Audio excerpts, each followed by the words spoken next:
उसमें बताया कि देश के 93% लोग बैलेट पेपर से इलेक्शन चाहते हैं, ईवीएम बंद कराना चाहते हैं। उसमें बताया गया कि 3-4% लोग वीवीपैट या उसमें सुधार करके इलेक्शन करवाना चाहते हैं कि इसमें सुधार हो जाए, इसमें ट्रांसपेरेंसी हो, कोई गड़बड़ ना हो।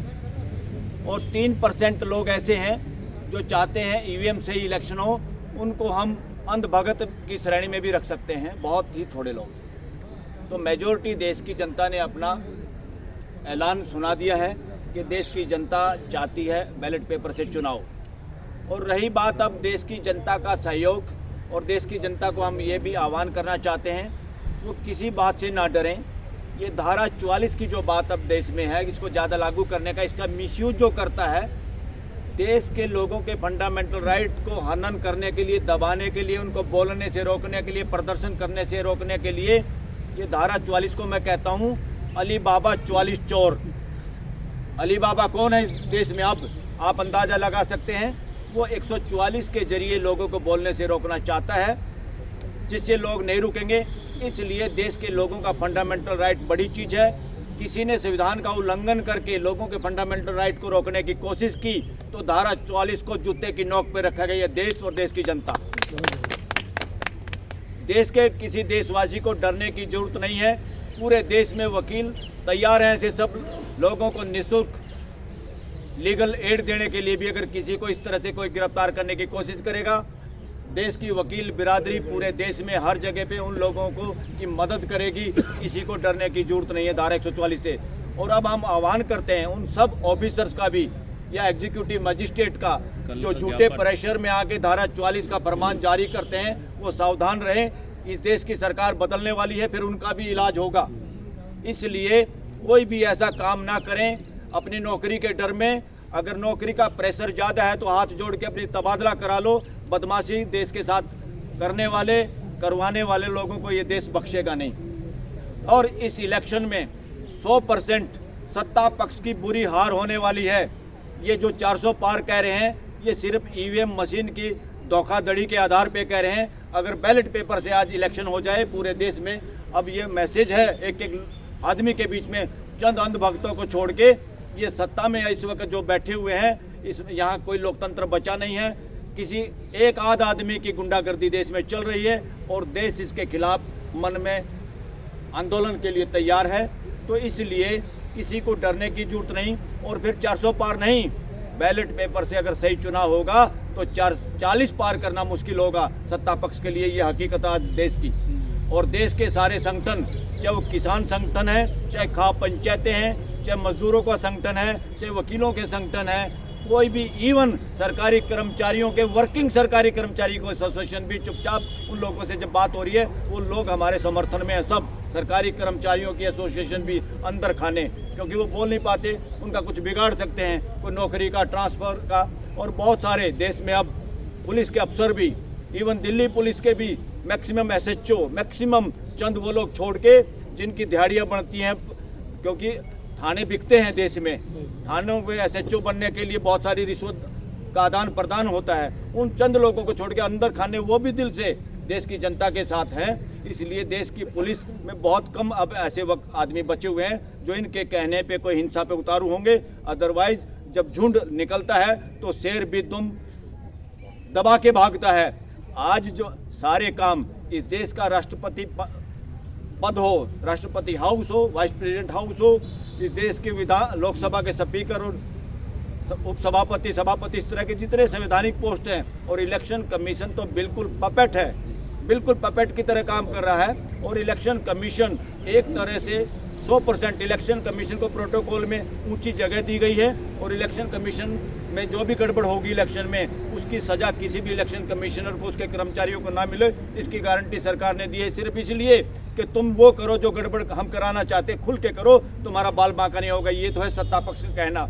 मगर इलेक्शन कमिश्नर और सब एम्प्लॉयज़ को ये हमारी तरफ से आह्वान है, इनके झांसे में मत फंसना, इनके दबाव में मत आना, वरना आप लोगों का नई सरकार आने के बाद इलाज होगा, फिर आप भुगतेंगे उस बात को। तो इसलिए सब लोगों से निवेदन है, पूरे देश के लोगों से और सारे संगठनों से, कि खुल के मैदान में आए, जो देश के जिन वासियों तक ये बात पहुँचे वो भी अपने अपने लेवल पे, अपने जिले लेवल पे, अपने रिटर्निंग ऑफिसर लेवल पे, जहाँ मशीनें रखी हैं देश में, हर जगह धरने शुरू होंगे। सब लोग बढ़ चढ़कर हिस्सा ले, खासतौर पर युवा साथी। और इनके पन्ना प्रमुख बनाए हैं बीजेपी ने, उन पन्ना प्रमुखों की ड्यूटी लगाई गई है। चलो, इसमें एक देशवासी, जितने भी यंग लोग हैं, सब लोग सुनिश्चित करें कि सबकी वोट जरूर बने। किसी की कट रही है तो वो अपनी वोट उसमें शामिल जरूर कराए। ये भी एक बड़ी धोखाधड़ी होने वाली है।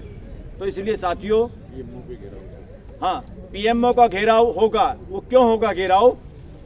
पीएमओ का घेराव इसलिए होगा ताकि देश के लोगों को पता चले कि दिल्ली में ही वो सारे लोग हैं, इस तरह के लोग हैं जो जरूरत पड़ने पर पीएमओ का घेराव कर सकते हैं। और पीएमओ का घेराव करके फिर हम राष्ट्रपति महोदय को ज्ञापन देंगे। और जरूरत पड़ी तो ये मंच, फ्यूचर में जरूरत पड़ी तो ये भी ज्ञापन राष्ट्रपति को देंगे कि देश के हालात ऐसे हैं और सब कुछ कंट्रोल पीएमओ के अंडर में है, सब कुछ वहाँ से कंट्रोल्ड है, सारा लोकतंत्र ठप हो चुका। तो जरूरत पड़े तो इस देश में अगर इलेक्शन भी हो तो राष्ट्रपति शासन के तहत हो, देश में राष्ट्रपति शासन लगाया जाए, इसकी भी मांग हो सकती है। Thank you. साथियों, एक इन्फॉर्मेशन रहेगी, मैं आपको थोड़ा सा वो देना जरूरी समझा। इशाक भाई इधर आते, बस 2 मिनट की है। इशाक भाई इधर आते।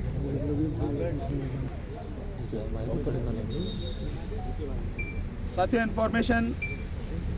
एक इन्फॉर्मेशन ये है, मेरे साथ जो बैठे हैं आप इन्हें देख रहे हैं, ये हमारे गुजरात के इंचार्ज हैं, कोऑर्डिनेटर। इनका नाम है इशाक भाई मरेडिया। बहुत मजबूत साथी हैं और जो आज वर्तमान में प्रधानमंत्री, गृह मंत्री हैं।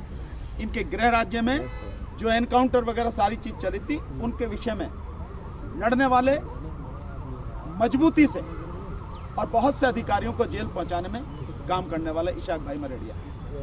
आप गुजरात के इंचार्ज हैं। ये 2 नंबर गुजरात के जो साथी हैं संपर्क कर सकते हैं। वो 2 नंबर आपके माध्यम से सभी साथियों को पहुंच जाए।